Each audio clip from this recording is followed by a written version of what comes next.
now we start the first step, which is research. And again, at the end of this step, Steve and I are going to have a quick conversation.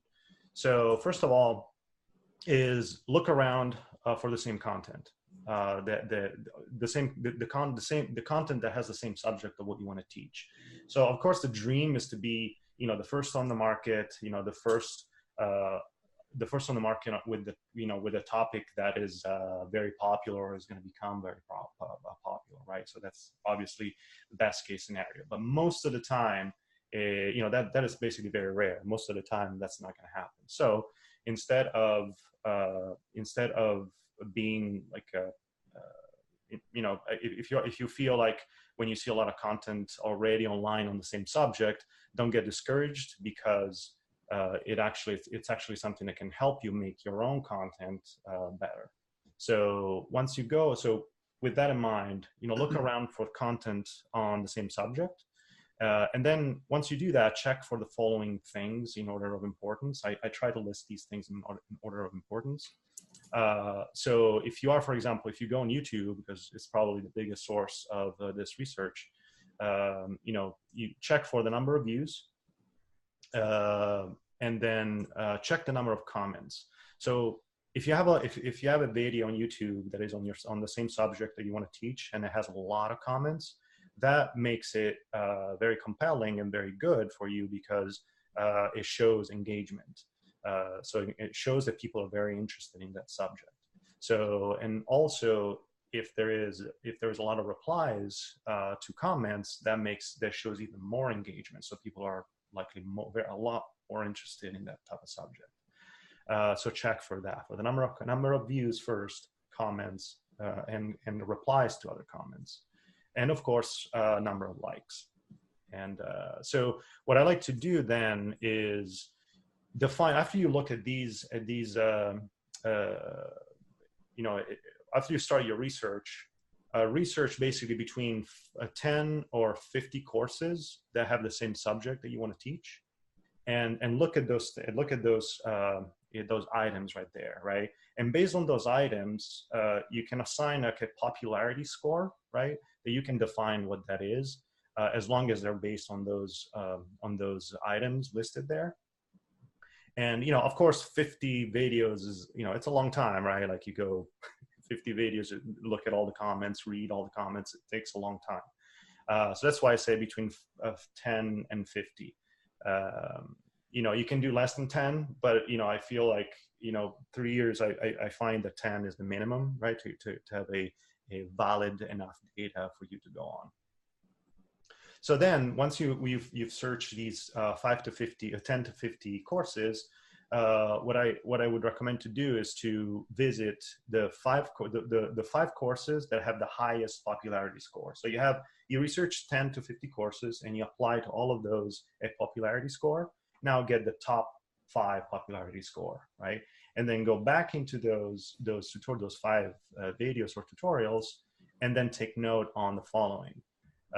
So based on the comments that you read, what can you understand that the main pain point is for people? So this is where you can really understand what people are struggling in learning, and that's your opportunity to basically teach that specific pain point.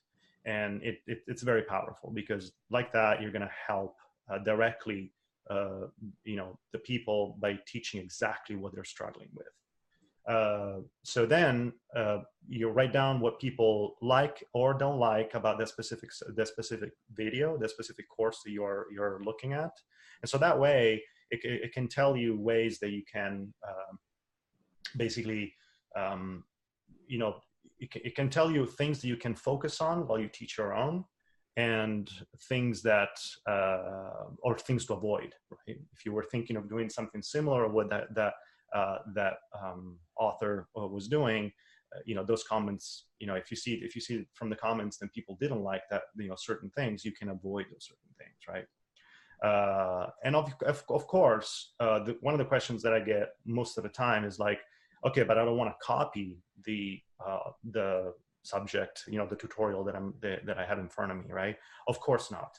This is not about copying a content in an existing content. So that's why at that point you can really think about how you can give it your spin. You know, that you can add. You always keep in mind that you're going to add your own way of teaching, your own way to explain, your own personality, and that makes it a completely different tutorial.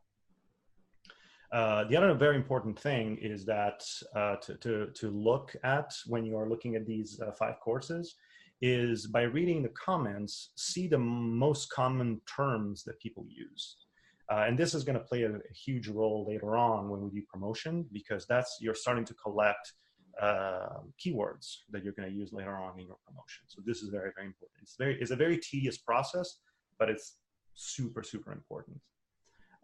So after that, write down those takeaways. You know, after you take note of all of this, write down what is the biggest takeaways to you. What are the things that you learned by taking note of these items here?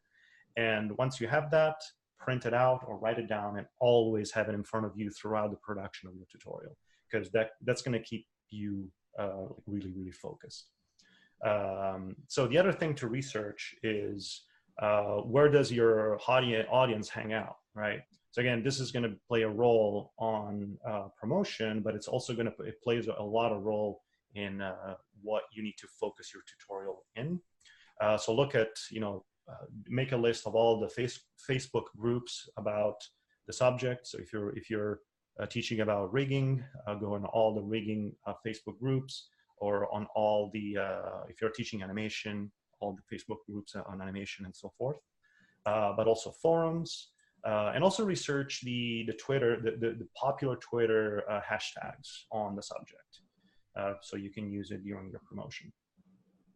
But also in blogs and podcasts. What are those blogs and podcasts that talk about the subject that you want to teach? And that plays a huge role, because after you're done with this content, you spend a lot of time on it, now you want to promote it, you can go to these blogs and podcasts and contact the owner or the owner of the blogs and podcasts and ask if they would be interested in interviewing you, so that you can talk about yourself, your story, and your content, right? So you can reach a broader audience. Because again, I will repeat this, throughout the webinar.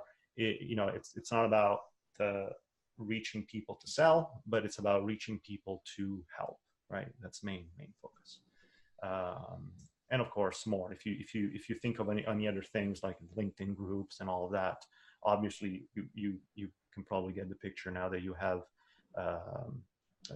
this list. So if you think of any other places where your audience hangs out, write it down. All right, Steve. What do you think about this research thing?